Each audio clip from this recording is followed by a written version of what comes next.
Hello guys, welcome back to my YouTube channel. कैसे हैं आप सब? तो इस वीडियो में बात करेंगे हम पैसे के बारे में। क्यों पैसा पैसा करती है क्यों पैसा। इन शॉर्ट मेरी सैलरी स्लिप के बारे में। तो मैंने एएसओ एंड सीएसएस ज्वाइन किया था जुलाई 2023 एंड में, और जुलाई 2026 में हो चुके हैं मुझे पूरे 3 साल। थैंक यू बाबा जी।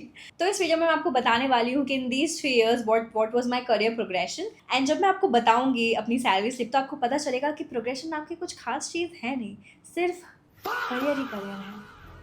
तो लोग जब मुझसे पूछते हैं कि आप करियर चुनेंगे या पैसा, मैं बोलती हूँ career. Money Money follows follows, my my brother, brother. Money Money follow. Follows. तो संवाददाता कृतिका की ओर से अब आपकी स्क्रीन पर है अगस्त 2023 की सैलरी स्लिप, जिसमें आप देखेंगे कि मैंने कमाए हैं 73,947 रुपए। जी हाँ, 73,947। तो तब मैं सोचती थी कि एक महीने के 70,000 कमा रही हूँ तो 6 महीने में 4,20,000 मेरी सेविंग्स हो जाएंगी।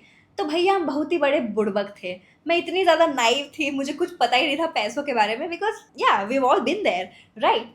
तो तब मुझे काफ़ी ज़्यादा लगती थी अपनी सैलरी। तो आप देखेंगे मेरी सैलरी स्लिप में मेरा एंट्री लेवल ग्रेड पे था 44,900, जो कि हर लेवल 7 का ग्रेड पे होता है। फिर जैसे जैसे इंक्रीमेंट लगता जाता है आपका ग्रेड पे बढ़ता जाता है। तो इंक्रीमेंट साल में बढ़ता है एक बार और डीए साल में बढ़ता है 2 बार। डीए यानी डीएनएस अलाउंस यानी महंगाई भत्ता है, तो डीए बढ़ता है 2 बार और अभी है डीए 60% पे। तो जब आप मेरी जुलाई 2026 की सैलरी स्लिप देखेंगे आप वहां पर मेरा डीए है 60%। तो अब आपकी स्क्रीन पर है जुलाई 2026 की सैलरी स्लिप, जिसमें मेरी सैलरी है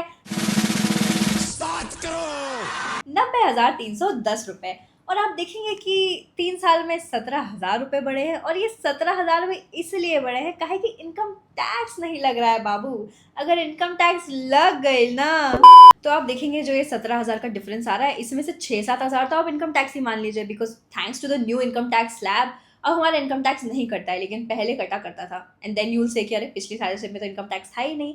तो भाई मेरे पूरे साल का एक बार में ही कट गया था। तो अब आप देख सकते हैं कि मेरा बेसिक पे है 49,000 rupees, and then it is the DA which is 60% of the basic pay, and then it is house rent allowance जो कि होता है 30% ऑफ द बेसिक पे।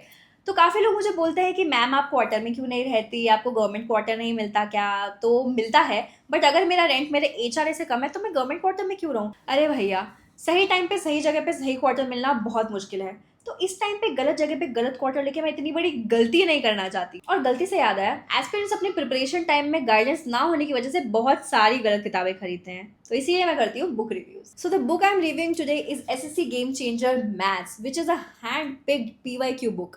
और पीवाईक्यूज की तो जितनी तारीफ करूं क्या उसकी। तो हर बुक की कुछ खास बात होती है। इस बुक की खास बात ये है कि इसमें लेवल वाइज क्वेश्चंस हैं, और भैया लेवल सबके निकलेंगे, लेकिन निकलेंगे उसी के जो पीवाईक्यूज करता रहेगा। तो अगर आपको सीजीएल लेवल के क्वेश्चंस करने हैं तो 10th लेवल के क्वेश्चंस तो आपके डन होने ही चाहिए। सेल्फ असेसमेंट के लिए बुक बहुत ही ज्यादा अच्छी है। तो सेल्फ असेसमेंट करते करते करते बस हो गया सीजीएल क्लियर। और इस बुक की खास बात नंबर 2, इसमें है टॉपर गाइडेंस, मतलब मेरे जैसे बच्चों की गाइडेंस, मतलब टिप्स एंड ट्रिक्स यार। तो जैसे मैथ्स वाली बुक है वैसे ही बाकी दोनों सब्जेक्ट की भी बुक है, तो अगर लेना चाहो तो ले सकते हो, मैं फोर्स नहीं कर रही हूँ। So coming back to the salary slip, क्योंकि पैसे से ध्यान नहीं हटना चाहिए। तो अब बात करते हैं टोटल गवर्नमेंट रिकवरीज के बारे में, जिसमें है सीजीजीआईएस मतलब इंश्योरेंस स्कीम, जिसमें है सीजीएचएस यानी हमारी हेल्थ स्कीम जो कि बहुत ही अच्छा है, और उसके बाद है हमारा employ tier 1 which is the NPS यानी नेशनल पेंशन स्कीम। और इसके बाद जो आपको खाली एक बॉक्स दिख रहा है वहाँ पे हमारे इनकम टैक्स भी रहा करते थे, जो कि अभी कुछ दिनों के लिए बाहर गए हैं, वापस आने ही वाले हैं जैसे ही 8th पे कमीशन लग जाएगा आई गेस। तो या सो मेरी टोटल गवर्नमेंट रिकवरीज है 8,500। तो मेरा टोटल सैलरी है 98,000, जो कि मैं केवल अपने माँ बाप को बताती हूँ शो ऑफ करने के लिए। बाकी सबके लिए मेरी सैलरी है 90,000, ठीक है। तो करियर की बात हो गई, अब बात करते हैं प्रोग्रेशन की। तो आप देखेंगे कि 3 साल में लगभग मेरी सैलरी 15,000 बढ़ी है, मतलब एक साल में 5,000, which is quite low as compared to the corporate sector which we see regularly. I mean yes, corporate sector में भी बहुत सारे low paying jobs हैं, लेकिन अगर जनरली देखा जाए तो वहाँ अगर आप स्विच करोगे तो आपको 20%, 50%, even some people get 100% hikes. So if that is something जो आप चाहते हो अपनी लाइफ में, एक फास्ट ग्रोइंग करियर, तो I think government job is not for you. But अगर आपकी stability first and foremost priority है, like it is mine, then this job is for you. तो मैं बस यही कहना चाहूँगी कि अगर आपके मर्सिडीज चलाने के सपने हैं, आप बहुत ही अर्ली रिटायरमेंट लेके एक पहाड़ों में ज़िंदगी जीना चाहते हैं, तो आप अपने सपने अनुसार अपनी नौकरी चुनिए, मैं बस यही कहना चाहूंगी। एंड टू से कि क्या रैपर्स पैसा कमा पा रहे हैं, तो भाई ऐसी बात नहीं है, थोड़ा बहुत पैसा तो बढ़ता ही है। एंड 8th पे कमीशन इज कमिंग ब्रो, तब तो पैसा ही पैसा होगा। तो भाई जब 8th पे कमीशन आएगा तो 2-4 रुपए तो हमारे भी बढ़ ही जाएंगे, लेकिन अगर 2-4 रुपए बढ़ जाएंगे तो 1-2 रुपए इनकम टैक्स भी लग जाएगा। तो मैं इस बारे में बाद में ही बात करूँ तो ज्यादा बेहतर होगा। सो या this was it, this was my salary slip after 3 years in service. I hope आपको बहुत अच्छी लगी होगी वीडियो। और भी अगर कुछ सजेशंस हैं, कुछ आप देखना चाहते हैं मेरे चैनल पे, then please let me know in the comments. Okay, so bye bye.